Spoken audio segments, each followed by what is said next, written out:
Well, good evening, everyone. Meteorologist Michael Wilhite here with Southern Indiana weather. Got a lot to cover in the update tonight, so let's jump right into it here. First off, we're looking at the national radar, and doesn't look overly impressive right now, but this storm system working its way off onto California, well, that's going to be our big impacting weather maker for this weekend. It'll the energy from it sort of dive down in here and attach itself to a cold front that moves through, spawn off another low, and then sort of move up in our direction. Exactly the track that takes, we're still trying to get pinned down, but I think we're getting a little bit closer. You can see, may not look impressive right now, but as we go forward in time, it'll look a little bit more impressive there. Let's start off with the modeling and just get you an idea of what's going on. First off, we've got showers in the forecast. Overnight, some spotty showers, nothing too major.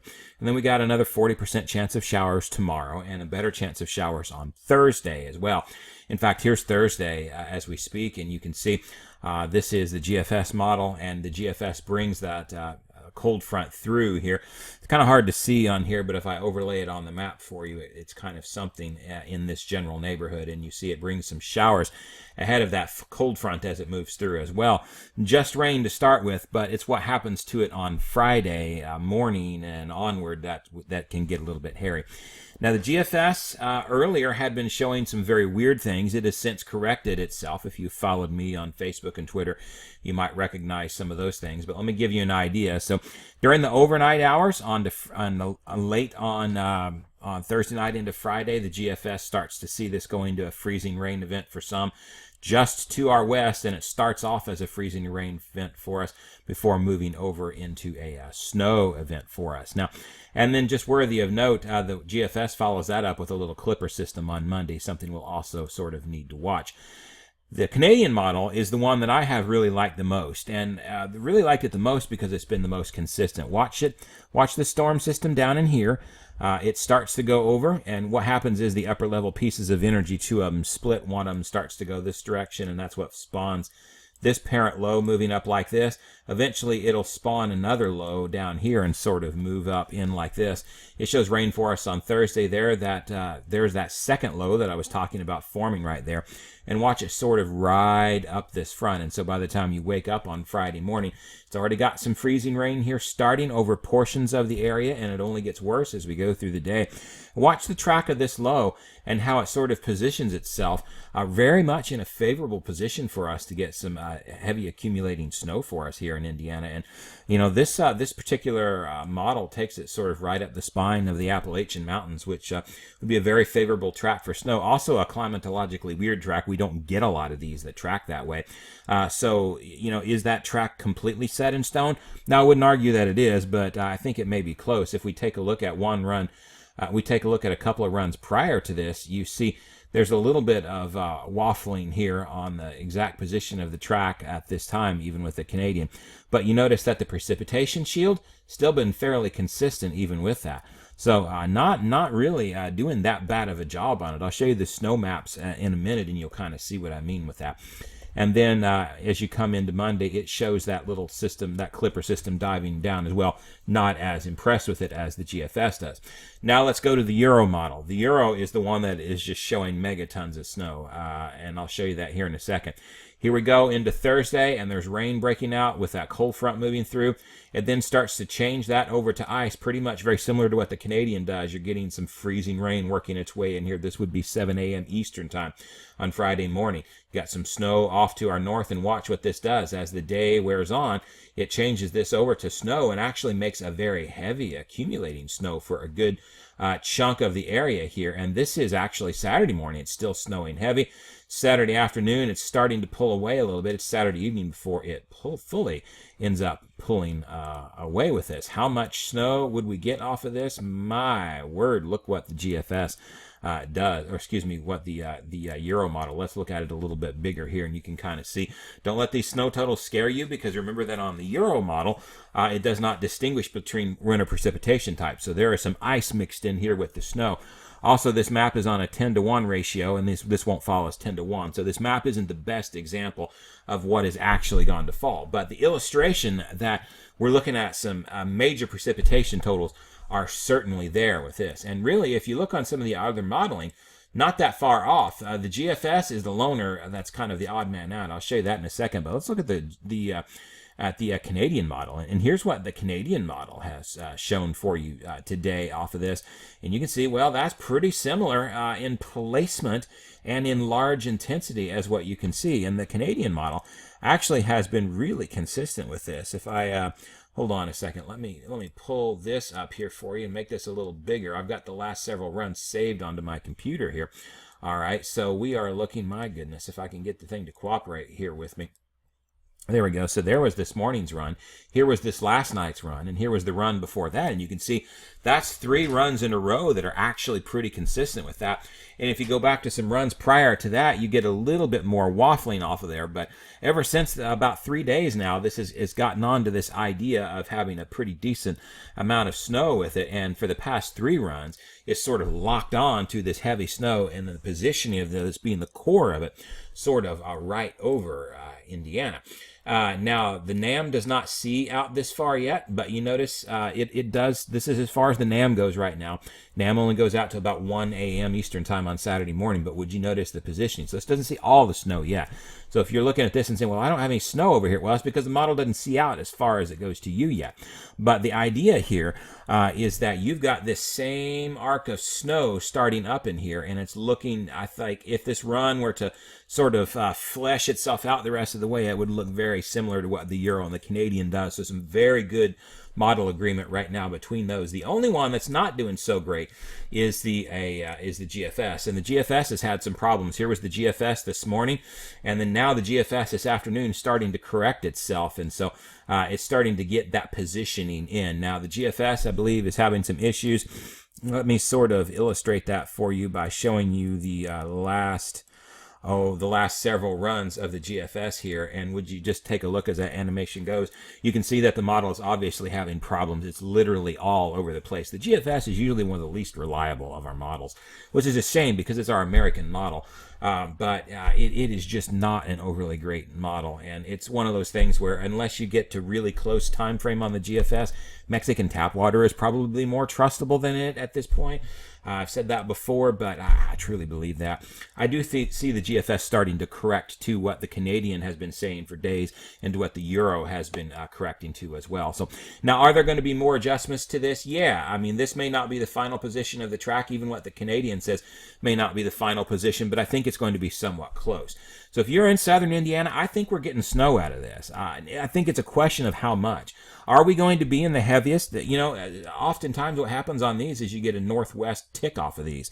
And so, you know, could it be that the heavier accumulations go a little bit here more towards our northwest?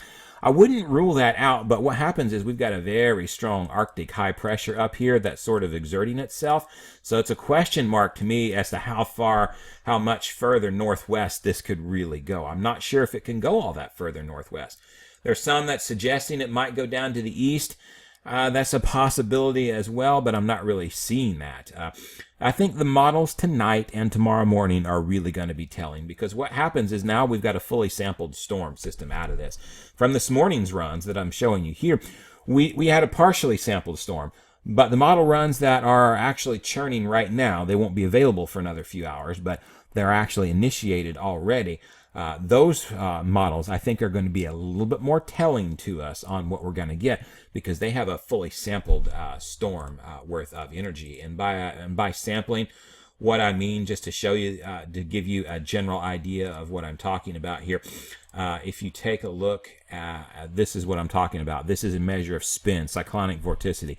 It's a measure of spin up in the atmosphere, and so this is our storm system right here, this little bowling ball, if you will, that's sort of rotating counterclockwise and sort of rotating in. It came off the shore here, it's rotated in, it's going to sort of rotate out this way. As I put this into motion there, you see one piece of it sort of splits off up here and goes this way, another portion hangs back here. That portion that hangs back is what's going to eventually form the low that's going to track up this way off of that. And that all comes off of this storm system right here. And here is the analysis of that this morning. And this morning it was just coming in off the shore. But here's where we are supposed to be with it tonight. And you can see it's pretty well on shore. So model runs are only going to get better with time on this one. All right. There's still some things that we don't know. There's a lot that we do know out of this. So let me just sort of wind this down here a little bit by giving you, even though I can't tell you exact totals yet, here's where I think the greatest chance of accumulating snow is going to be. And that it's a pretty wide angle here, but you noticed it was a very wide swath of snow on all of the modeling. This is going to be one of those where even if you're not under the heaviest swath, you may end up getting decent swath of snow. There is just a ton of moisture coming in with this because you've got a flow off of the Gulf of Mexico. This is not a clipper system coming through. This is a pretty big storm system, and so that's one thing that we've got going for us off of this. And then here's a little bit of a summary that I put on my blog earlier today. What we know and what we don't. Well, what we do know is that rain is going to transition gradually from freezing, from rain to some freezing rain and or some sleet. It'll be from west to east, probably on Friday morning, and then to snow later in the day on Friday, probably the afternoon or evening. The exact timing on that, change from rain to ice to snow, we don't know that yet. I think we're going to be able to get that narrowed down a little bit more over the next 24 hours, but it's still a little murky right now. The potential exists for some significant ice and some snow accumulation as a result of this. So we know that for a fact, but the exact amount of ice accretion and how much the snow totals are, how much of this falls as rain versus as ice or snow, we don't know. This is almost certainly going to impact travel across the entire southern Indiana area and a lot of central Indiana and Kentucky as well. That's nearly a guarantee, folks, at this point. Let me sort of take you, I think. Let me pull up Pivotal Weather here. And let me just show you really quickly. I'll go to the Canadian because it has been the most consistent out of this. But let me show you really quickly before we end this. Another thing that we are concerned about is the freezing rain, the icing potential out of this. And as a result of that, we may end up with a glaze of some freezing rain as a result of this. Sort of let me show you that once the model starts to load here. Here we go. Now we're coming into the event here, and just watch how this lays down a little glaze of freezing rain across the area. And it's been pretty consistent on the modeling with these ideas. So exactly how much and who gets the freezing rain versus the sleet, well, that's still a little bit murky at this point, but the idea of some ice before we get into the accumulating snow, I do think is a very real possibility at this point. And then the other thing that we've got to discuss with this as well is the fact that we could end up having some really serious problems with the winds as a result of this. Let me just sort of take you into the wind gusts here. Let me use the Euro model to give you an idea of this. So let's sort of spring it up here. As we go into here, watch these wind gusts. So let's go back here to Thursday. It's going to get windy on Thursday. This is indicating 20 to 30 mile per hour wind gusts. And as the system rolls in on Friday, look at this. You're still looking at 25 mile per hour wind gusts as it start. And as you get later in the day, here's 7 p.m. Eastern time that Friday night, you're looking at 36 mile per hour wind gusts there in Evansville, 33 in Louisville, 34 up towards Indianapolis. And watch this, as you go further in time that night, you're talking maybe even 40 and 45 mile per hour wind gusts across the state. And you know, this is the time when the heavy snow is falling as well, because this low is just really wrapping itself up. It's bringing a ton of moisture in it. It's got a ton of energy with it, and it's really tightening and deepening up. That's going to bring a wind tunnel out of this. And so we got to watch for this as well. Now, am I saying that we're going to get a blizzard warning out of this? I'm not sure if this is going to meet blizzard warning criteria yet, but there's a chance that it could be close. You're going to have a major winter storm out of this somewhere. It's starting to dial in and look like it may be right over southern Indiana. I'm not going to go all out and say it's a complete given at this point. Now, another 24 hours from now, we may be saying that. Another 24 hours from now, we may be going under winter storm watches from the National Weather Service if things look consistent like they are right now. I think that's a strong possibility. We haven't had a winter storm warning around here in almost 2 years. It was the end of February 2016 when we saw our last major winter storm around here.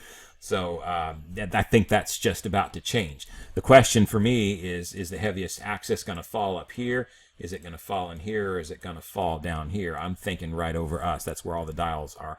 All the models are dialing in for us at this point. We'll see if things end up changing as a result of that. Either way, as I said, though, if you don't get under the heaviest totals, let me just go back one time and show you this again. Even if you don't get under an 18-inch total that this is showing for Bloomington, Louisville still gets 6 on this run out of it. Lafayette's still up there with 4. So far away from the center of this, and actually it's even stronger if you go to the Canadian model out of this. So some snow looks to fall out of this over the area, even if you don't get the heaviest snows out of this. And then one final thing just to show you behind this. Remember whenever I said I didn't think the single digits and the really brutal Arctic air was done? And it's not. It's coming back. Here's the latest 7-day that I've put together. Mostly sunny and cold tomorrow with highs only in the teens again. This is, what in the world? I'm sorry, folks. I've got the wrong one for you there. I clicked, here we go. I was going to say we're not in the teens tomorrow. There we go. Okay. As soon as I started reading that, I'm like, that isn't what I typed up. I've always got the date on them up in here. And so that's part of the reason why I do that, is for confusion. Warm. That's what it should be for tomorrow and Thursday. Enjoy that. But take a look at this. Take a look at the single digits coming there again. We warm up early in the day on Friday, but we're going to cool right back down into the 20s that night with some snow, some rain to ice to accumulating snow possible. Snow showers lingering into Saturday at some point. And look at that. You know, and if we get a heavier snowpack than what I'm thinking we may get, these could go down even lower. Cold snap coming again. Now, it's not going to last forever. We're going to warm back up after this eventually. But get ready. This warm weather is not going to last forever. Bottom line, there's going to be some major impacts with this storm system coming in this weekend. So you'll want to keep it tuned to the ever-changing forecast. As more models come out, I'll be sharing with them. Follow me on Twitter at SouthernINWX. Follow me on Facebook as well, facebook.com/SouthernINWX. And we'll go through it together. I'm meteorologist Michael Wilhite for SouthernIndianaWeather.com. Look for another one of these videos real soon.